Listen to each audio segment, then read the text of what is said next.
आगे हम इसमें देखेंगे। चौथा है न्यायिक पुनरावलोकन क्षेत्राधिकार। तो उच्चतम न्यायालय एक पुनर्विचार या पुनरावलोकन न्यायालय होने के कारण अपने द्वारा दिए गए निर्णयों पर पुनर्विचार कर सकता है। पाँचवें इसमें अधीनस्थ न्यायालयों पर नियंत्रण की शक्ति। उच्चतम न्यायालय द्वारा विनियमित कानून भारत के समस्त न्यायालयों पर लागू होगा। उसे अधीनस्थ न्यायालयों की जांच का भी अधिकार है। जिन कानूनों का निर्माण उच्चतम न्यायालय करता है उसे क्या करता है, राष्ट्रपति की स्वीकृति मिलना आवश्यक है। छठवां इसमें दिए संविधान का संरक्षक। तो उच्चतम न्यायालय सर्वदा इस बात का निरीक्षण करता रहता है कि संसद या कार्यपालिका द्वारा कहीं संविधान के किसी अनुच्छेद या संविधान की उपेक्षा तो नहीं की जा रही है। यदि संसद द्वारा बनाए गए किसी कानून द्वारा संविधान का उल्लंघन होता है तो उच्चतम न्यायालय संविधान का प्रहरी तथा उसकी व्यवस्था के लिए सर्वोच्च मंच है ना। यहाँ पे संविधान के संरक्षक के अनुसार बोला जा रहा है कि उच्चतम न्यायालय सर्वदा इस बात का क्या करता है, निरीक्षण करता रहता है कि संसद या कार्यपालिका द्वारा कहीं क्या है, संविधान किसी अनुच्छेद या संविधान की उपेक्षा तो नहीं की जा रही है। यदि संसद द्वारा बनाए गए किसी कानून का क्या हो रहा है, संविधान का उल्लंघन होता है तो उच्चतम न्यायालय संविधान का क्या कर सकता है, प्रहरी तथा उसकी व्यवस्था के लिए वो सर्वोच्च मंच है। सातवें से मौलिक अधिकारों का संरक्षण। तो उच्चतम न्यायालय भारत के नागरिकों की स्वतंत्रता और मौलिक अधिकारों का संरक्षक है।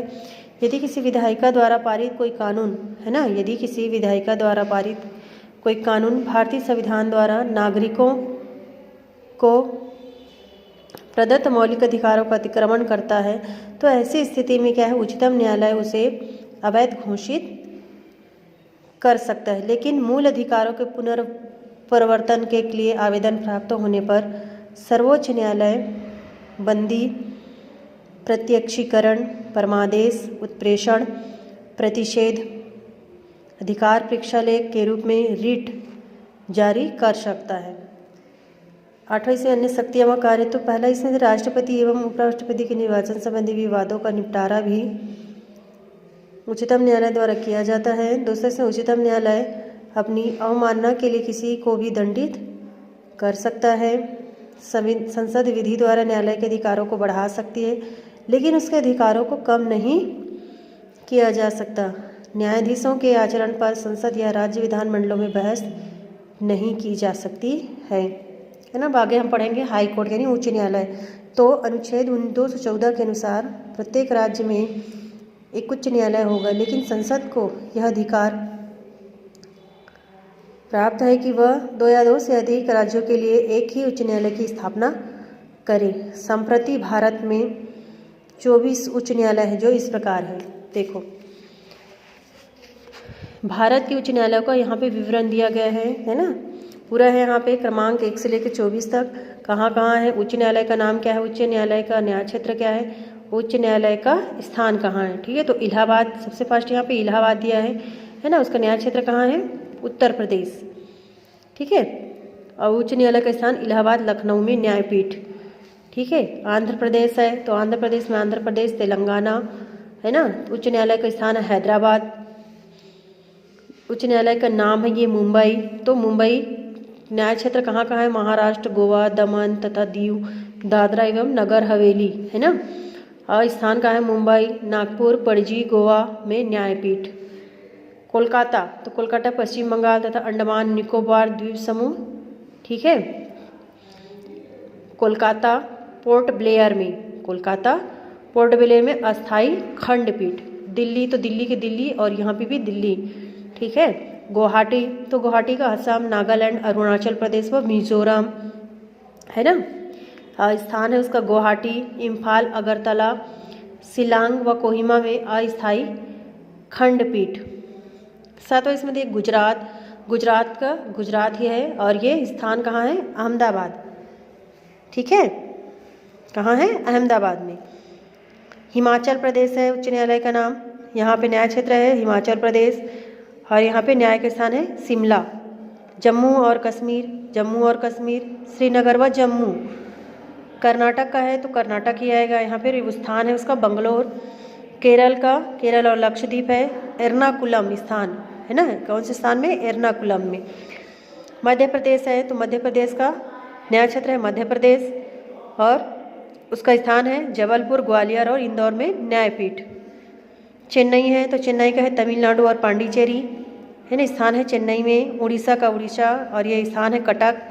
पटना का बिहार है और बिहार का पटना, रांची में न्यायपीठ मतलब स्थान उसका।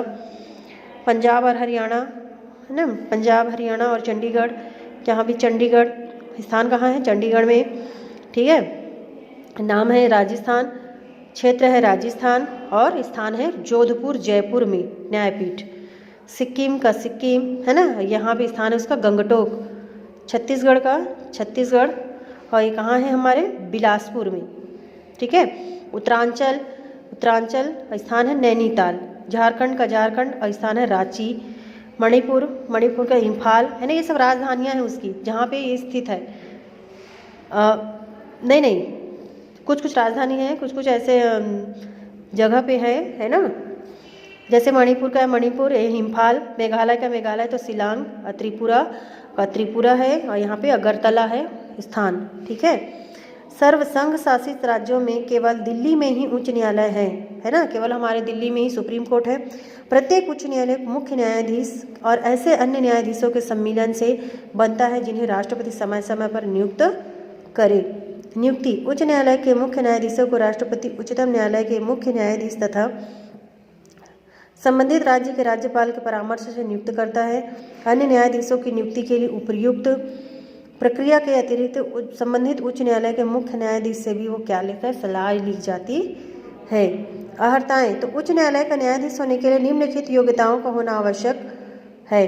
पहला, वह भारत का नागरिक हो। दूसरा, उसकी आयु 62 वर्ष से अधिक ना हो, है ना। तीसरा, वह 10 वर्ष तक न्यायिक पद को धारण कर चुका हो। या चौथा, वह एक या एक से अधिक उच्च न्यायालयों में लगातार 10 वर्ष तक अधिवक्ता रह चुका हो, है ना। पांचवा, राष्ट्रपति की दृष्टि से वह ख्याति उपलब्धि अधिवक्ता।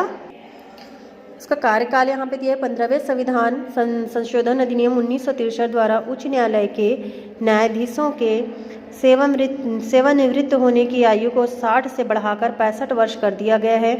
इसके अतिरिक्त उच्च न्यायालय के न्यायाधीशों को भी उसी प्रकार पद से हटाया जा सकता है जैसे कि उच्चतम न्यायालय के क्या है, न्यायाधीश को। वेतन है, फिर उच्च न्यायालय के न्यायाधीश वेतन, भत्तों, अवकाश तथा पेंशन आदि का अधिकारी है जो संसद समय समय पर निर्धारित करे। ऐसे भत्तों और अधिकारों में उसकी नियुक्ति के पश्चात संसद द्वारा अलाभकारी परिवर्तन नहीं किया जाएगा, है ना। न्यायाधीशों के वेतन और भत्ते राज्य की संचित निधि से दिए जाते हैं। संविधान में निर्दिष्ट किया गया है कि न्यायाधीशों को दिए जाने वाले वेतन, भत्ते, अनुपस्थिति तथा पेंशन संबंधी उनके अधिकार में उनकी नियुक्ति के पश्चात संसद द्वारा अलाभकारी परिवर्तन नहीं किया जाएगा। लेकिन अनुच्छेद 360A के अंतर्गत वित्तीय आपात की घोषणा होने पर उनके अधिकारों व सुविधाओं में कमी की जा सकती है। न्यायाधीशों की स्वतंत्रता: तो उच्च न्यायालय के न्यायाधीश को उसी रीति से हटाया जाएगा जिस रीति से उच्चतम न्यायालय के न्यायाधीश को क्या करता है, हटाया जाता है ना। न्यायाधीश को यहाँ पे स्वतंत्रता है कि उच्च न्यायालय के न्यायाधीश को उसी रीति से क्या कर सकते हैं, हटाया जाएगा जिस रीति से उच्चतम न्यायालय के न्यायाधीश को हटाया जाता है। अर्थात विशेष बहुमत द्वारा पारित संसद के प्रत्येक सदन द्वारा राष्ट्रपति को संबोधित अब सभा वेतन पर जो साबित कदाचार या असमर्थता के आधार पर हो। उच्च न्यायालय का स्थायी न्यायाधीश सेवानिवृत्ति के पश्चात उच्चतम न्यायालय और अन्य उच्च न्यायालयों को छोड़कर भारत के किसी न्यायालय या किसी अधिकारी के समक्ष अभिवचन का कार्य नहीं कर सकता है। संविधान ने कुछ महत्वपूर्ण मामलों में उच्च न्यायालय को संघ के नियंत्रण में रखा है जिससे कि वे प्रांतीय राजनीति की परिधि से बाहर रहे। उच्च न्यायालय का क्षेत्राधिकार तथा शक्तियाँ: तो रीट संबंधी मामलों में उच्च न्यायालय का मौलिक क्षेत्राधिकार है। इसे रीट जारी करने का अधिकार है। बंदी, प्रत्यक्षीकरण, परमादेश, प्रतिषेध अधिकार, परीक्षालेख और उत्प्रेषण से संबंधित रीट नागरिकों के मौलिक अधिकारों की रक्षा के लिए क्या कहते हैं, जारी किए जाते हैं। और उच्च न्यायालय 2 प्रकार से कार्य करता है ना। आगे का हम कल पढ़ेंगे यहाँ से।